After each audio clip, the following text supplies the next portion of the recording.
ચોમાસા પાણી પહેલાં પાળ બાંધતા હોઈએ છીએ આપણે.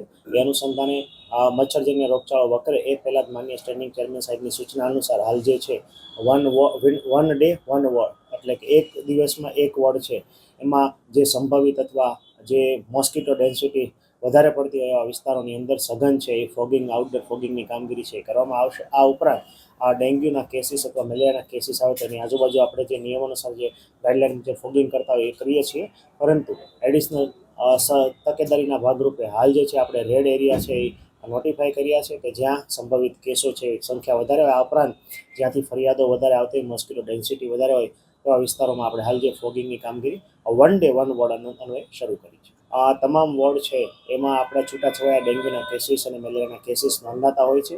તો મોટાભાગે જોવા જઈએ તો વેસ્ટ ઝોનમાં વધારે એરિયા છે as compare to the East zone અને સેન્ટ્રલ ઝોન. તો એ વિસ્તારોમાં જ્યાં ડેન્ગ્યુના કન્ફર્મ કેસીસ છે ગયા 3 વર્ષોમાં ખૂબ વધારે નોંધાયા, એ તમામ વિસ્તારો છે એ આવરી લેવામાં આવશે. સાંજ સમાચાર ફેસબુક પેજને લાઇક કરો, વિડીયો શેર કરો અને વધુ વિગતવાર સમાચાર માટે sanssamachar.net વિઝિટ કરો.